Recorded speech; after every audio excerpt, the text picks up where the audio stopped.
Welcome to Love and Compassion for All, selections of Tibetan Buddhism, texts by the Venerated Nyala Pema Dündul, Vegetarian, part 1 of 2 on Words of Wisdom. Tibetan Buddhism is a religion with a rich cultural heritage that emerged from a wide range of spiritual practices. These include the complete scope of the Buddha's teachings from the Hinayana, Mahayana, and Vajrayana traditions. Different schools belonging to Tibetan Buddhism today include the Nyingma, founded by the venerated enlightened master Padmasambhava, vegetarian; Kagyu, founded by the venerated enlightened master Tilopa, vegetarian; Sakya, founded by the venerated enlightened master Konchak Gelpo, vegetarian; and his son, the venerated enlightened master Sechen Kungo Ningpo, vegetarian; and Gelug, founded by the venerated enlightened master Dzongkhapa Lobsang Drakpa, vegetarian. The teachings of Tibetan Buddhism focus on mindfulness of death and the ephemeral nature of life, leading to diligence in meditation and spiritual practice. Mandalas, prayer flags, and Thangka paintings are visual reminders for practitioners on the path.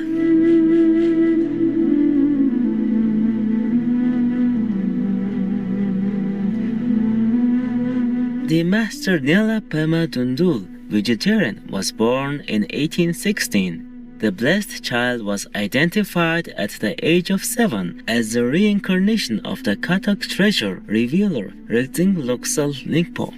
He became a famous teacher of Dzogchen and Tantric Buddhism in eastern Tibet, traveling widely to many places, giving teachings and empowerment at many centers and monasteries. In his work, Song of Advice for Giving Up Meat Eating, he emphasized the perils that animal flesh eating has on one's spiritual practice and the negative karmic effects it brings. At the end of his life in 1872, the master had attained the rainbow body, the supreme realization of Dzogchen, by dissolving his earthly body into light at the time of his leaving this world.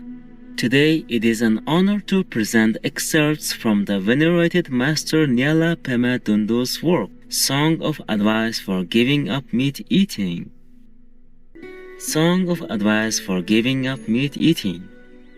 When I think of the suffering that meat eating brings, I cannot bear the pain and anguish I feel within my heart. Om Mani Padme Hum Hari. From a state of emptiness and compassion, you guide beings. Noble Avalokitesvara, to you I pay homage. Without having trained in love and compassion myself, I ate the flesh of my mothers while lecturing others about cause and effect. Without realizing the absolute, I wandered along the path of empty words. I, the parrot-like beggar of White Rock, was practicing austerities and extracting the essence, when one day, while meditating on Lord Avalokitesvara, according to the union of stages from self-liberation equal to space, my own body and everything around me suddenly disappeared and transformed into a luminous body like that of the great compassionate one, seemingly floating in space. As I looked around while experiencing luminous awareness, I saw the inconceivable miseries of the lower realms, and in particular the vast sufferings of the reviving hell. One of its quarters I saw was completely filled with men and women, naked and helpless, before each of whom stood throngs of evil-looking servants with heads like birds, wild and domesticated animals, and ferocious creatures. Many of the servants held sharp weapons in their hands, with which to slice apart and devour the flesh of their victims. Time and again they cut, and time and again flesh grew back. Victims did not expire until their karma was fully exhausted, and habitual tendencies did not diminish, but only increased. For those who had performed red offerings, it was even worse. Loudly, They all screamed in terrible pain and agony. When I had seen this external manifestation of my own perception, I wondered what might be done to stop such suffering. And in that very instant, in the sky before me, the great compassionate one appeared and said, "Emma, my son, who has been close to me throughout many lives, listen well now. You who are diligent and determined, you have gained stability in the generation stage of deity yoga and have even developed a few qualities. But the root of Dharma lies in loving kindness and compassion. Do you have real love and compassion within yourself? How could anyone trained in compassion ever eat flesh? Just look at how eating meat brings such suffering. The results of our own actions will ripen on us alone. There is nothing the Buddhas of the 3 times may do.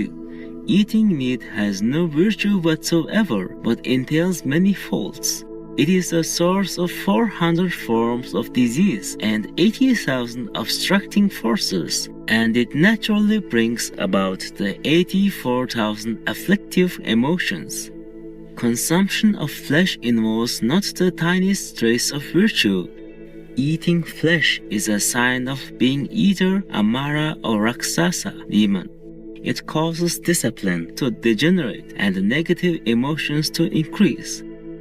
Without the cause, which is altruistic love and compassion, you will find it hard to gain the fruit, the essence of awakening.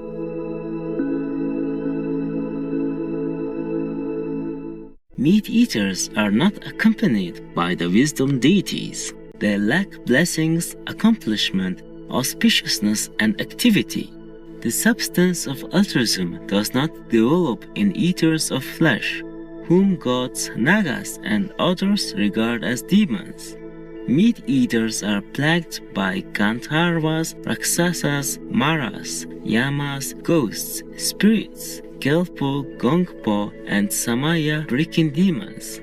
The result of eating meat is rebirth in the hells, or as a bird, a jackal, a cannibal demon, or the like. Meat eating thus brings suffering beyond measure, but by renouncing it, you are freed from all these faults, and will always be revered by non-human beings, who will see you as a pure, authentic Brahmin or God. All the Buddhas and Bodhisattvas, together with their retinues throughout the 10 directions, gurus, yidam deities, and dakinis will gather around you like clouds, and you will be accompanied by male and female bodhisattvas. Quite naturally, you will possess the cause of loving kindness and compassion, and swiftly reach the fruit, which is the essence of awakening. These are just some of the inconceivable virtues to be gained. Thus he spoke, and then once my own perception had returned, I felt as if I had awakened from a lucid dream. My body and mind were tormented as if I had swallowed poison, and I shook with fear and panic. Just thinking of the terrible sufferings of the reviving hell, I wished only to exchange my happiness for others' pain. So utterly overwhelmed was my mind, I wept profusely, and I felt intense, unbearable compassion, then to take upon myself the sufferings of others, and to purify their faults and obscurations caused by eating meat, for every mother sentient being, as infinite in number as space is vast, I made the following vow. True according to the 2 levels of reality. Aho, mighty sage Sakyamuni and all Buddhas and Bodhisattvas throughout the whole of space and time, have compassion for this child who knew nothing of cause and effect. Hosts of gracious root and lineage masters, care for me. Have compassion for this child who knew nothing of cause and effect. Supreme Hidden Deity, mighty Avalokitesvara, care for me. Have compassion for this child who knew nothing of cause and effect. For more information, please visit thesawahouse.org.